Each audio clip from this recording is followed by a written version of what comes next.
Hey, this is Matt. Once again, what about 2 of the videos? Another paid request. This time for Eelco. Thank you so much for that. And for those interested requests in any type of videos, feel free to send it either directly to my PayPal or join my Patreon. Both links are down below in the info box. And Eelco wanted me to share what would be my top 10 or top 15 favorite Wesley Snipes films. I figured I could go to about 15 if I include ones where he had a bit more minor roles in it as well, or supporting roles. Because sadly, starring wise, because of the whole Blade Trinity debacle, and then the tax evasion, then being in jail for 3 years, and then after that, it never really recovered. I mean, he's gotten roles here and there. He was in 2 Eddie Murphy films, Expendables 3, which that's not on this list. I damn well guarantee you that. But just nowhere near up to the level as he was back in the day. Now, number one would definitely be Demolition Man. I love Demolition Man. It's one of my favorite Stallone films, one of my favorite films in the 90s, one of my favorite action films of that era. Demolition Man, what more can be said about that movie? It was ahead of its time. It, a lot of people feel, has become more and more of a documentary today with how cultures becomes more PC, how you get less freedoms to even curse and things of that nature, how just the whole culture of just trying to be so sensitive and so PC. It just works as a fun action movie. Nice action set pieces, and Wesley Snipes is a lot of fun. He's having a ball playing Simon Phoenix. Whether it be when, come on, Hal, where's the goddamn guns? Fuckers are fast too. He's on the computer thing, or he's fighting the cops and he's goofing with them. Ole!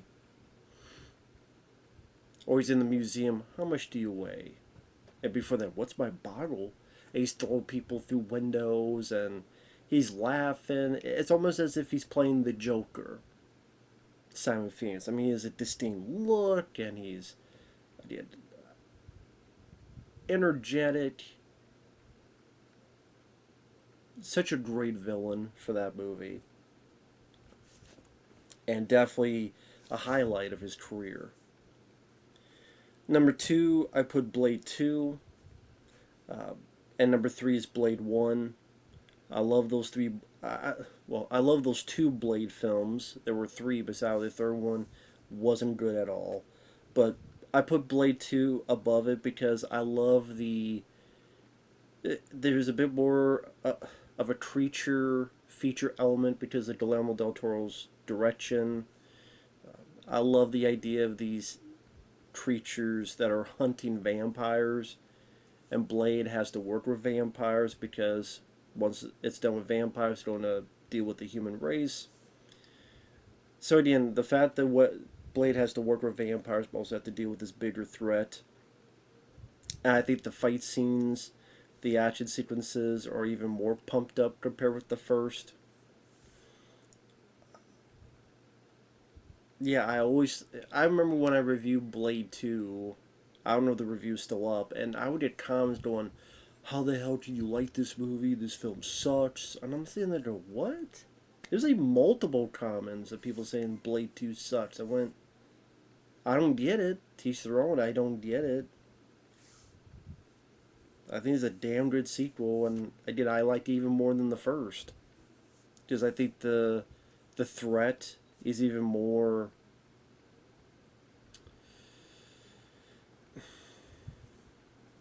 I like Steven Dorff in the first, but this felt more like a dire threat for Blade. And Chris Christopherson, in a weird way, it felt like he was given more to do. Like his animosity between him and Chris Christopherson, calling him a nipplehead. Some of us can see in the dark, you fucking nipplehead. And again, Ron Perlman and the whole thing, dynamic of having to work with these guys. I thought was even a more interesting story. So I love Blade 2. That's number 2. And then number 3 is the first Blade, which really doesn't get the credit it deserves for jump-starting the Marvel Cinematic Universe. And what I mean by that is, by that point, there have been films based on Marvel properties. Some I enjoyed, like The Punisher, Dolph Lundgren. Others I did not, like Captain America, 1990, with Matt Salinger. But they weren't successful. The Punisher, sadly, distribution got dropped and went pretty much straight to video. Because the company who was going to release in theaters went belly up. Just things were going to go in theaters and it went belly up, and okay, I guess we're going to put it straight to video. And Fantastic Four, that one didn't even get really released. The 1994 one. So Blade, here's a movie based on a Marvel character, does pretty decent at the box office. And then afterward, you get films like X-Men, Spider-Man, Daredevil, etc. And Wesley Snipes did a great job as the Blade character. Steven Dorff was fun as the villain. You had Wesley showing his martial arts abilities, being a badass. That opening sequence in the nightclub, the vampire nightclub with all the blood coming down and Wesley just kicking ass, taking names. You could easily argue that's the best scene in the movie. Some would say the rest of the movie never rises up to the beginning of Blade, but it's still a damn entertaining film. And Wesley Snipes is a badass vampire hunter. Thank God they did go with an R rating for Blade 1 and 2. I know the new Blade, it was like, oh, it's going to be shooted for PG-13.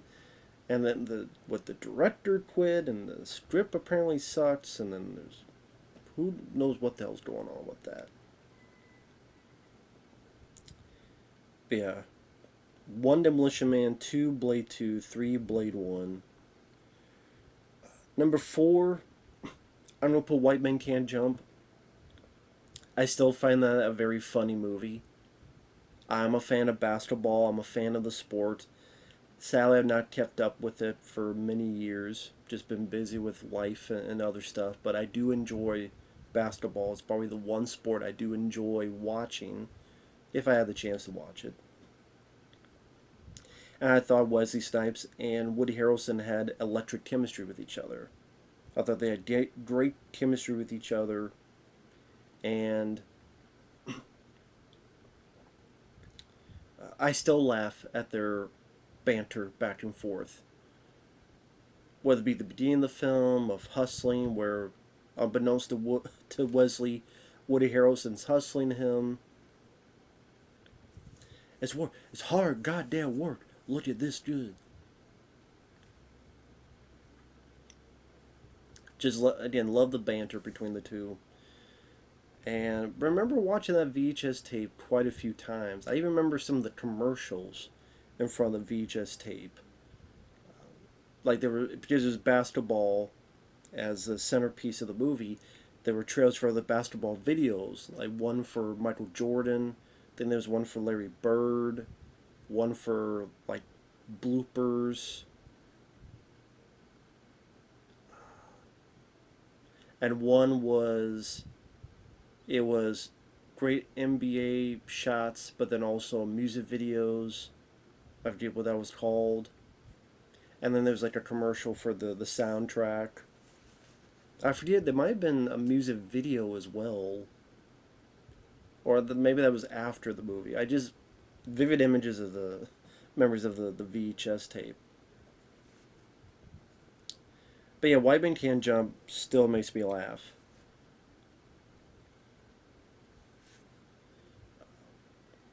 Whether it be the Woody Harrelson calls someone, Opie Taylor, and just until I have beat my paws already. Guys. Or Woody Harrelson making people pissed off when they have to play this basketball tournament. And it's got to a point where they're checking the ball, and Woody and this other guy, you check, asshole, come on, you fuck face, come on, asshole. They keep checking the ball back and forth. Love White Man Can't Jump. Did not see the remake. Yes, there was a remake. I think it came out this year. Still haven't seen it. And no one has requested it. Number 5, I don't know, Per Murder 1600. Because this is a film I do quite like. I think it's a pretty solid bit of an action thriller. Mainly because I think the cast do their jobs well. You got Wesley Snipes, I believe, is Diane Lane in the film. You got Dennis Miller. I think Alan Alda from the TV show MASH. Pretty much Wesley Snipes is a cop in DC.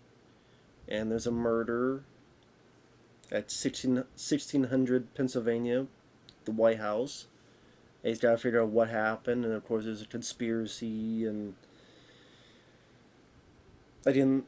Not wall-to-wall action. There's little bits here and there. But I thought the director, Dwight H. Little, who did Rapid Fire, who did Halloween 4, he kept the movie at a good pace.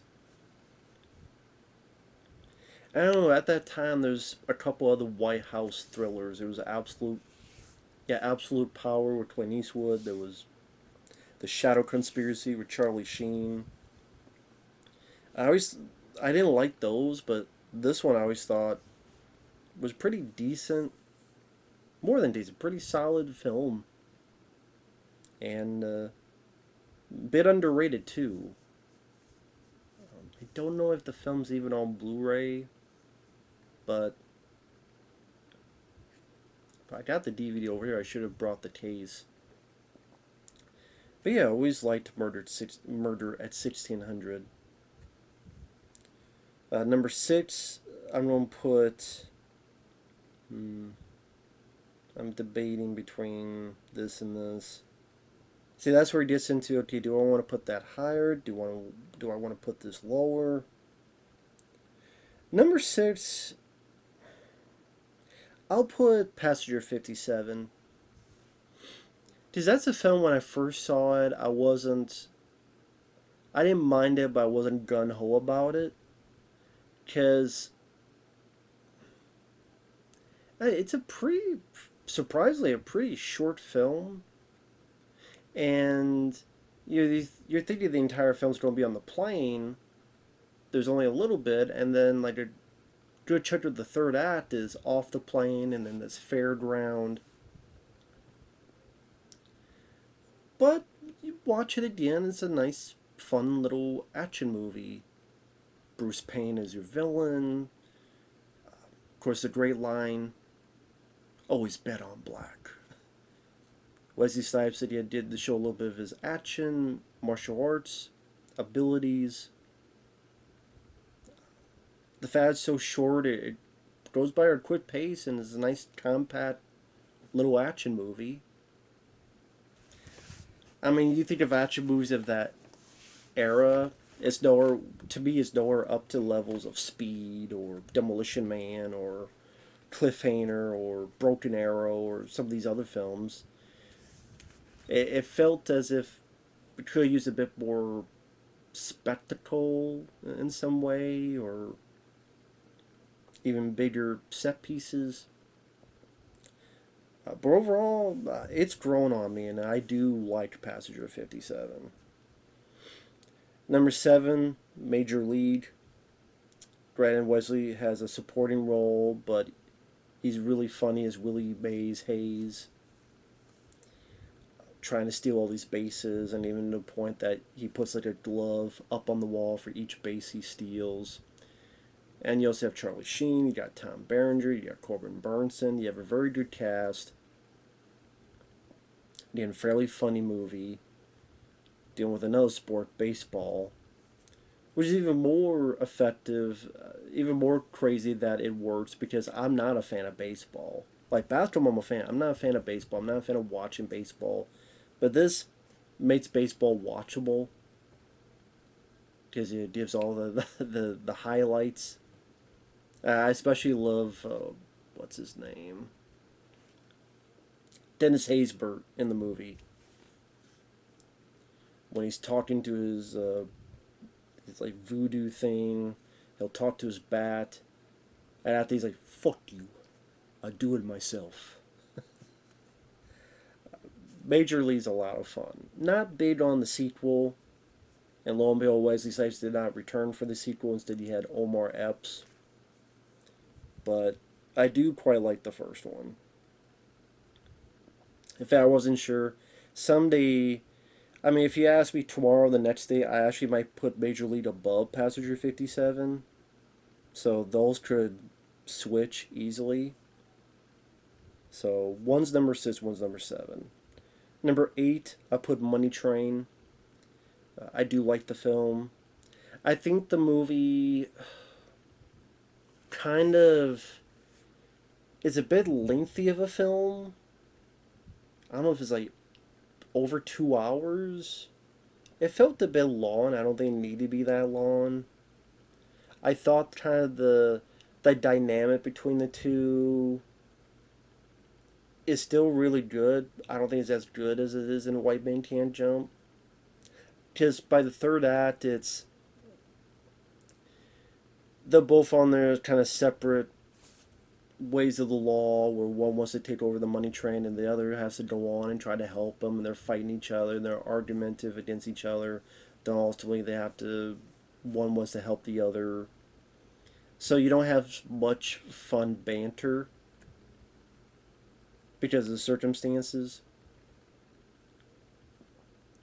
But with that said, I still do quite like Money Train. I never thought it was as bad as people make it out to be. The film bombed when it came out. I know that both Wesley and Woody Harrelson, Snipes, they both don't like the film. Seems like not many other people like the film. The critics tore it apart. It was blamed because in the film there's this guy that goes to subway stations, and the people working there, there's this guy that like puts gasoline and lights them up, and some asshole decided to do the same thing, so the movie got blamed for it. That didn't help either. But that's not the movie's fault. It's some crazy nutcase that if it wasn't that film, would have been some other film that weekend they saw and just decided to kill some people with. I still think it's an entertaining movie. I thought Jennifer Lopez did a good job in it as well. It was kind of cool, refreshing to have them be subway cops. Because it's not something you see every day. Cops are kind of focused on the subway system. It just made it seem a bit more unique. Wesley Snipes still able to show bits of his action.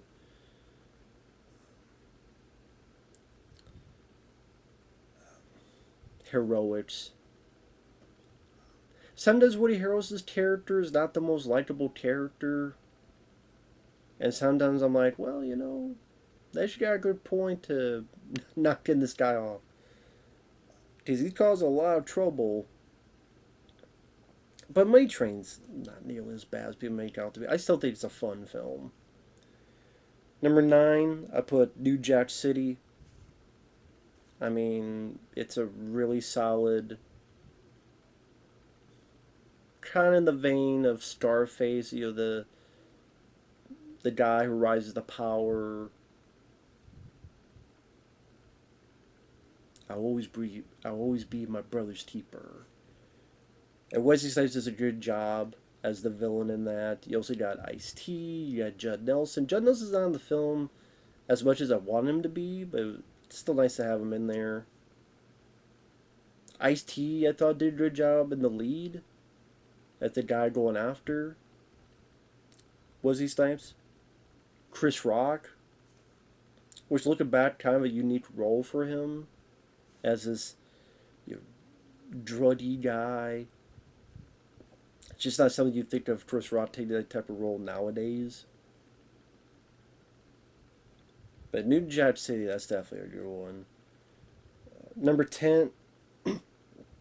Number 10, I put Dolemite's My Name. The Eddie Murphy movie where he plays Rudy Ray Moore. A recent comedy. I mean, there's not a lot of comedies nowadays that really makes me laugh, but that one did. I thought Eddie Murphy did a great job. Wesley Snipes was a great asset to the film. It was nice to see him in there. Sadly, it's the only thing Wesley or Eddie has done probably in the past 10 years that I've really given a shit about. Like even Eddie Murphy, like 10 years, what, 2013 to 2023, and then especially Wesley. Because it wasn't Coming to America 2, I'll tell you that. But yeah, the Dolemite is my name. It was an interesting story to tell about Rudy Ray Moore, the type of personality he had, and trying to get this movie made and released, and the success of it. It was great to see Eddie and Wesley Snipes work with each other. And overall, sadly, it's a film that doesn't have a physical release.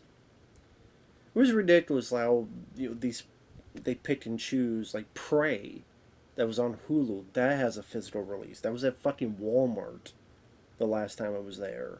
But Dolemite is my name can't have a physical release. You know, fucking crazy.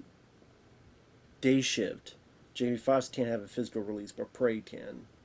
Again, go figure. But Dolemite is my name. Funny movie. I did quite like that one. Number 11, I put U.S. Marshals, which is the sequel to The Fugitive. Some people don't even realize there was a sequel to The Fugitive, but there was. U.S. Marshals follows Tom Lee Jones's character, only he gets to be front and center, and this time Wesley Snipes is the fugitive. Now, it's not as good as The Fugitive. Wesley Snipes' character is not as intriguing as Harrison Ford, this innocent doctor looking for the one-armed man, and more of his investigation and using his connections as his doctor and what he knows about that field. While U.S. Marshal is more of Wesley Snipes is this government operative who is being... if you think about that plot, kind of feels more like a Steven Seagal direct-to-video film or some type of typical direct-to-video flick, but Wesley Snipes still did a good job. Again, wouldn't say I was as intrigued by his character, the background of it compared to Harrison Ford, but still, he was a good actor. Tom Lee Jones did a good job as well. Yeah, Robert Downey Jr., which I think that's one of the films he took a shit on later in life. I'm like, dude, you did Dr. Dolittle. That was a hell of a lot more of a train wreck than U.S. Marshals ever was. So, come on now. I'm sure I can name... If I look at your filmography, I can name 5 more films at least. Way worse than U.S. Marshals. So, and it was great to see Tom Lee Jones in that role again, as that character. It's a bit weird that the first time we see him is in this chicken outfit because he's undercover as this mascot, and I thought that was a weird way to introduce him into the film. Idea that it's meant to be funny, but it's still a weird way to introduce it. But U.S. Marshals is one I do like. Bit underrated, I would say. Number 12, The Fan, where Wesley's the baseball player and the obsessed fan is played by Robert De Niro. A Tony Scott film, which is a thriller. Just one of the few films you can think of in his filmography that's not an action film. And I really like Hans Zimmer's score. Tony Scott definitely gave a nice style to the proceedings. I thought both De Niro and Wesley did a good job in the movie. Yeah, it's De Niro playing a psycho again, like he did in Cape Fear and multitude of other movies, but he still did a good job in it. Number 13, I put The Art of War. That's a Wesley Snipes film no one really talks about. It did get a sequel. It got a part 2 and a part 3. And I think Wesley's actually in the second film. I don't remember a thing about them. The Art of War. I didn't. You know what? Fuck yeah! I'll just bring some of these over here. Why not? The DVDs are over here. I might as well just show a couple of them. Why not? If I can find them. If I can remember where I put the Wesley Snipes stuff. Maybe that's why I didn't get it. Okay, so. Oh, of course, the ones I can find is the lamer direct-to-video stuff. I can't find like his better ones. Well, there's one there. How did I put his other stuff?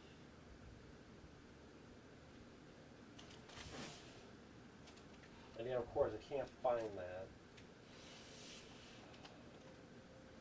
Because, well, since I'm over here, I might as well grab this other stuff and just... These won't be on the list, but I can at least mention them, my thoughts on them and stuff. Yeah, where the hell did I put some of this? I don't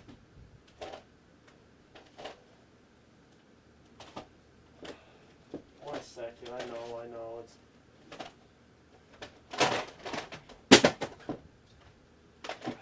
Yeah, just let everything fall. Why not? Just let everything fucking fall. Sorry about this, folks. Bear with me, bear with me, bear with me. Bear with me.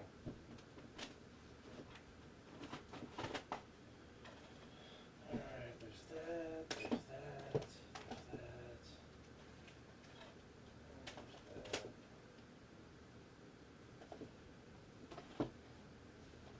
There's that. Come on.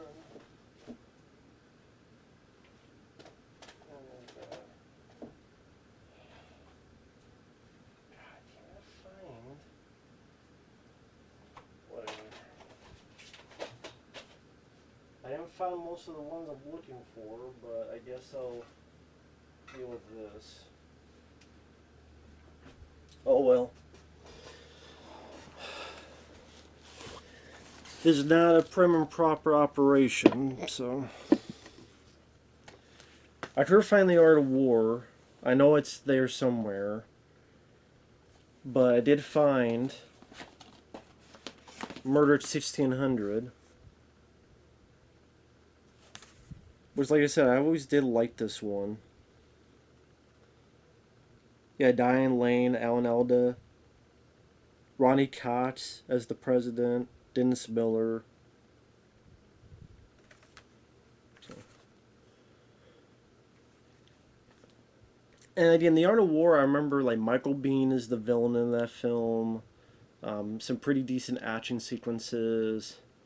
The plot is nothing to run home about, but again, there's some pretty decent entertainment value and some fun set pieces in there.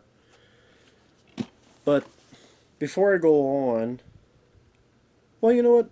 Fuck it. I'm at number 13. Number 14 and 15 is between King of New York and Drop Zone. Just King of New York, I would say, is the more better directed movie by Abel Ferrara. Christopher Walken gives a wonderful performance. But on the flip side for this list, Wesley Snipes barely has anything to do. He's one of the cops, along with David Caruso, and they're chasing after Christopher Walken. Christopher Walken's gotten out of prison, and he wants to get back into the criminal trade, the drug empire, and on what I wish Wesley and David Caruso had more to do. That's kind of the fault I have the fault I have with the film, although I do like the movie. And then the other one is Drop Zone. And again, I don't think Drop Zone's as well directed as Team New York, but Wesley, of course, has a lot more to do because he's the lead. And while, like, I would say Teen of New York is technically the better movie, I would probably, if you're asking me which I would watch right now, I'd probably go more towards Drop Zone because it's more of my cup of tea, as in I love action movies, and you got some skydiving sequences, you got Gary Busey as the villain. So that goes back and forth as to which would be 14, which would be 15.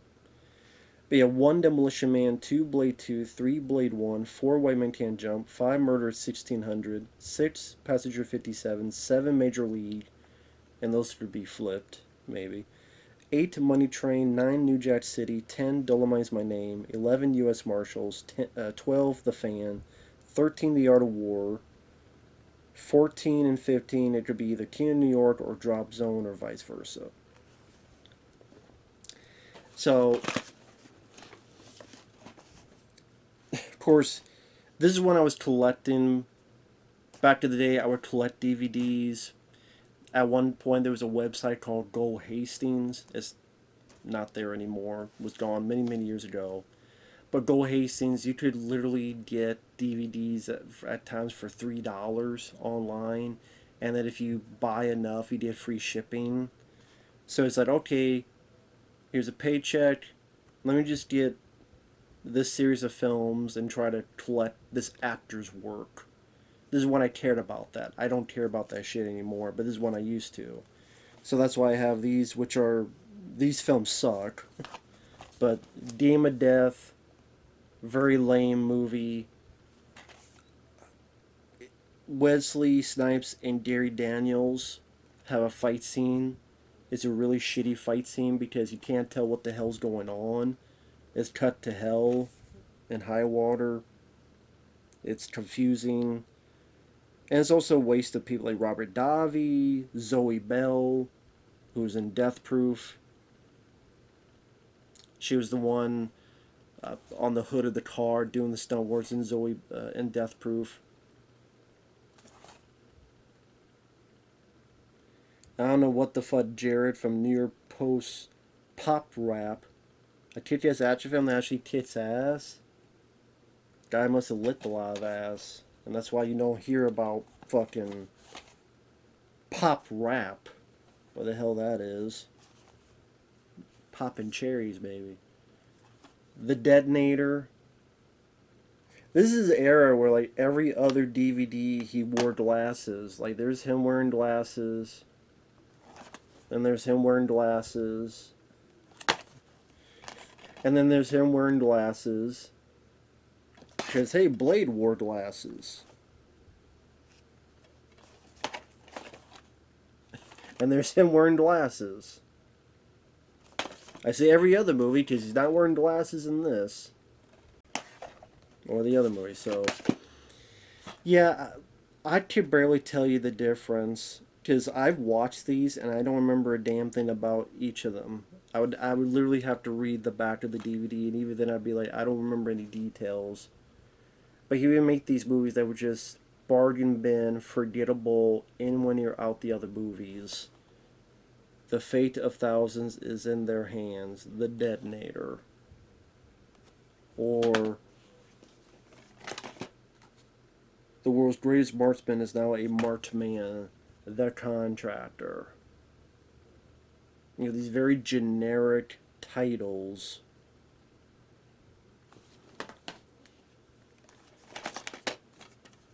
Timing is everything. Really trying to look like Blade in this cover. 7 seconds. Which is about enough time. About as much time as you'll remember the film after watching it. 7 seconds. And yes, there was an Art of War 2 with Wesley Snipes. And there's actually a third film without Wesley Snipes. So, it's funny, of all the films to get sequels, like, one of the few would be The Art of War. Go figure. Hey, Dan, I can't tell you a thing about this movie. I'd actually like to go back and rewatch the first Art of War. The Marksman. I might have reviewed this film. The end, very forgettable.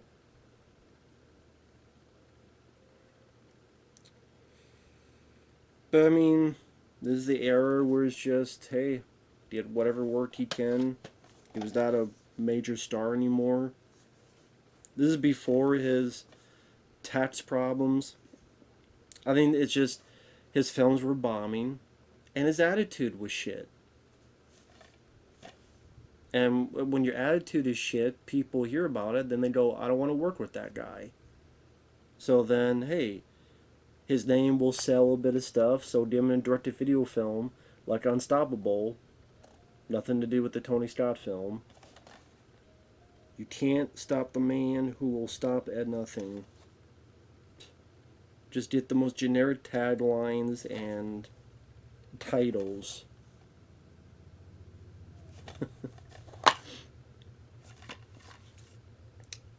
My friend Michael Keane, he should do a Wesley Snipes marathon and just watch these shitty direct-to-video films. There you go.